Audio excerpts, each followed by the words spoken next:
Internal poverty is the poverty of the soul. It describes the unmoved soul, the soul that has been created but has still failed to realize why. It is the soul that lives a purposeless life, the heart that beats but has already died. Because while this body cries and bleeds and feels pain from the material world, the soul is untouched by these things. There is only one thing that can cut or stab or impoverish the soul. There is only one thing that can kill it, to deprive it of its only one true need, to be close to its originator, to be near God. Spiritual deprivation is the true impoverishment. True poverty is standing poor on the day of judgment.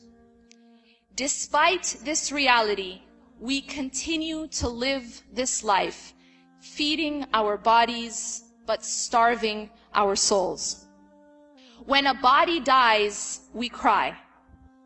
But our hearts are unmoved by those bodies which are still alive, but whose hearts and souls have already died because of the alienation from that which gives life, God. What impoverishes and kills the heart? It is allowing the heart to love anything as it should only love God. The heart was created by and for God. The heart was created to know and love God. The heart was created to be given to God, to be filled with God. The heart that is given to or filled by any other thing suffers the most painful impoverishment and death.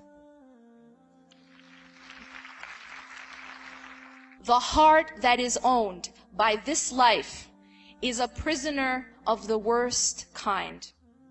The heart that is owned by any other master than the master of masters is the weakest of all slaves. That is true oppression, true death, true poverty.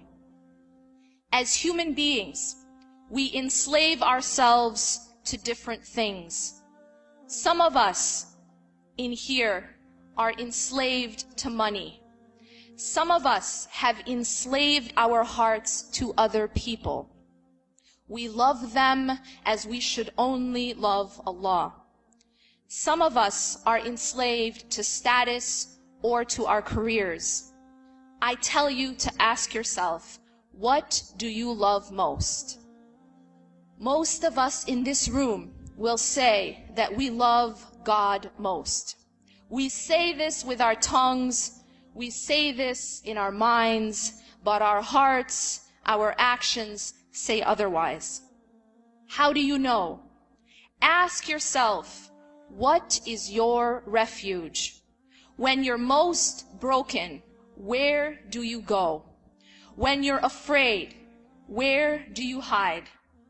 When you need, who do you ask? What do you fear most?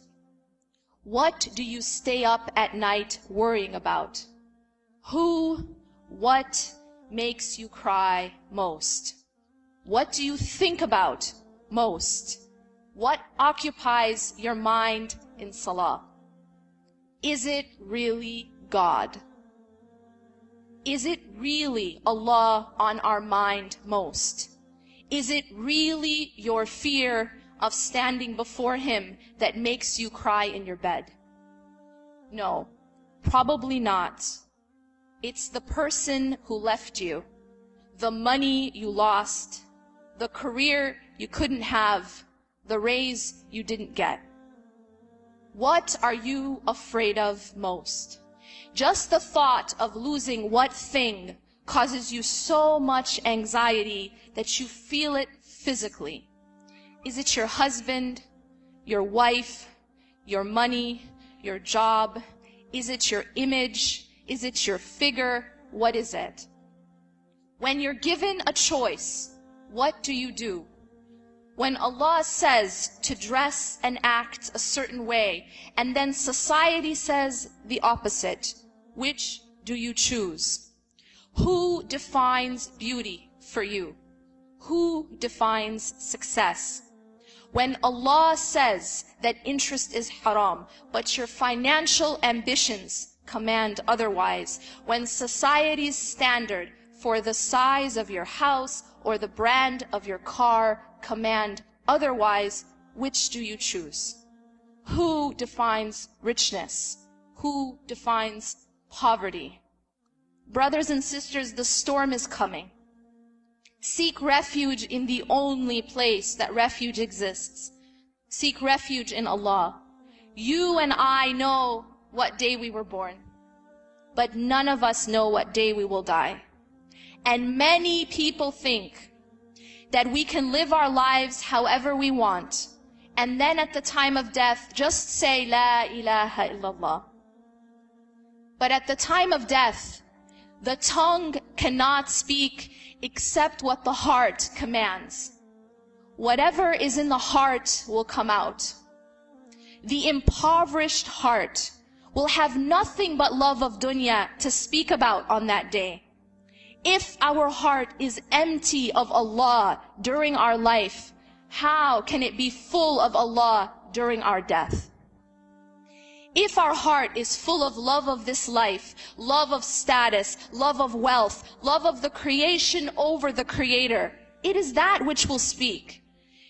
If in your life you carried only La ilaha illallah, that truly there is no refuge, no shelter but Him, then and only then will the tongue be given permission to say, La ilaha illallah, Muhammad Rasulullah, Allahumma ja'alna minhum, wassalamu alaikum wa rahmatullahi wa barakatuh.